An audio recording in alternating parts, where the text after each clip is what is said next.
नमस्कार आप सभी को। इस वीडियो में मैं आपको बताऊंगा सेक्शन 15 जो कि हमारे भारतीय न्याय संहिता में है। ये जो सेक्शन 15 है ये पहले हमारे आईपीसी में सेक्शन 77 था, लेकिन अब भारतीय न्याय संहिता में ये सेक्शन 15 हो गया है। और ये जो सेक्शन 15 है ये बताता है कि अगर कोई जज कोई जुडिशली पावर अपनी एक्सरसाइज करता है, मतलब कि अपनी जुडिशल पावर को यूज करता है, लेकिन उसके यूज ऐसा करने से वो कोई एक्ट कर देता है, कोई मतलब कि ऑफेंस की तरह वहां पर वो एक्ट कर देता है। वो कैसे कर देता है, मतलब कि अगर वो गलत डिसीजन दे देगा तो उसके गलत डिसीजन से कोई बेकसूर आदमी को भी वहां पर उसको सजा दे सकता है। ये तो गलतफहमी हो सकती है ना जज को भी। तो इस वीडियो में मैं आपको ये बताऊंगा सेक्शन 15। जो ये सेक्शन 15 है यहां पर बताया गया है कि ऑफेंस नहीं माना जाएगा, nothing is an offence when जज is exercise any judicial power for any act. अगर वो अपनी जुडिशियल पावर को यूज कर रहा है, वो जुडिशियल कैपेसिटी में अपनी जज, तो वहां पर अगर वो जुडिशियल पावर को यूज कर रहा है तो उसको कोई ऑफेंस तो माना नहीं जाएगा, क्योंकि वो अपनी जुडिशियली पावर को वहां पर यूज कर रहा है, लेकिन वो गुड फेथ में कर रहा होना चाहिए।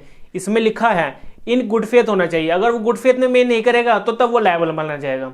अगर यहाँ पर गुड फेथ में वो वहां पर अपना वर्क नहीं कर रहा है, अपनी जुडिशियल पावर को एक्सरसाइज अगर वो गुड फेथ में नहीं कर रहा है, तब जज को वहां पर लायबल माना जाएगा। जो भी बाय लॉ उसको दिया गया है, उसकी पावर जो एक्सरसाइज कर रहा है अपनी पावर को, वो भी बाय लॉ जो उसको दी गई है कि किस तरह से आपको वहां पर एक्ट करना है, और अगर वो गुड फेथ में नहीं करेगा तब माना जाएगा।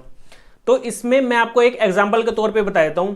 जैसे कि जज साहब क्या करते हैं, किसी एक्यूज को वहां पर सजा दे देते हैं, कन्विक्ट कर देते हैं, लेकिन उस जो एक्यूज है वो उसने कोई ऑफेंस किया नहीं था, उसने कोई ऑफेंस नहीं किया था, किया किसी और ने था, लेकिन फंस हो गया था। लेकिन प्रूफ उसके अगेंस्ट में वहां पर जज के सामने रखे थे, तो जज साहब ने क्या करा कि उसको वहां पर सजा दे दी। तो सजा उसको दे दी 2 साल की, 2 साल की उसको सजा हो गई। लेकिन जब उसको सजा दी थी उसने वहां पर 1 साल बिता लिया था, लेकिन बाद में उन्होंने वो जो उसके डिसीजन के खिलाफ फिर बाद में पता लगता है कि जो प्रूफ आए थे इसके खिलाफ, ये इसके खिलाफ ये प्रूफ झूठे थे।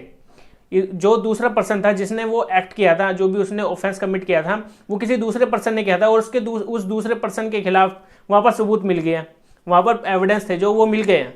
तो उस केस में उस जज साहब को जिसने 2 साल की सजा दी थी उस अक्यूज को, उसको कन्विक्ट किया था 2 साल के लिए, तो उस केस में जज को वहां पर लायबल नहीं ठहरा जाएगा।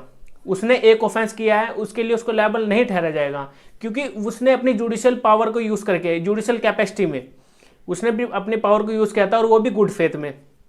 क्योंकि जज साहब को तो पता नहीं था कि इसने ऑफेंस किया है या नहीं किया है। जज साहब तो हमेशा अपने एविडेंस को देखकर चलते हैं, वो हमेशा एविडेंस को देखते हैं, वो ये नहीं देखते शकल या सूरत से नहीं बता सकते।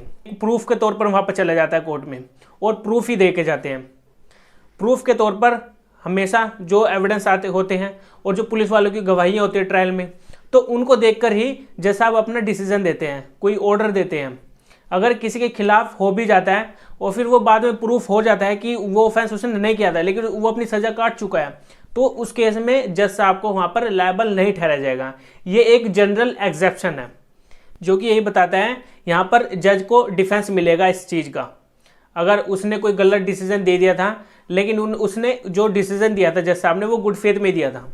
गुड फेथ का मतलब यहां पर यही है, प्रॉपर केयर एंड अटेंशन में, प्रॉपर केयर एंड अटेंशन में उसने गुड फेथ में वहां पर एक डिसीजन दिया था। यहां पर यह चीज होनी चाहिए। तो अब आपको समझ में आएगा होगा सेक्शन 15 क्या बताने की कोशिश कर रहा है। तो मिलते हैं अब हम अपनी नेक्स्ट वीडियो में, जिसमें हम जानेंगे सेक्शन 16 को।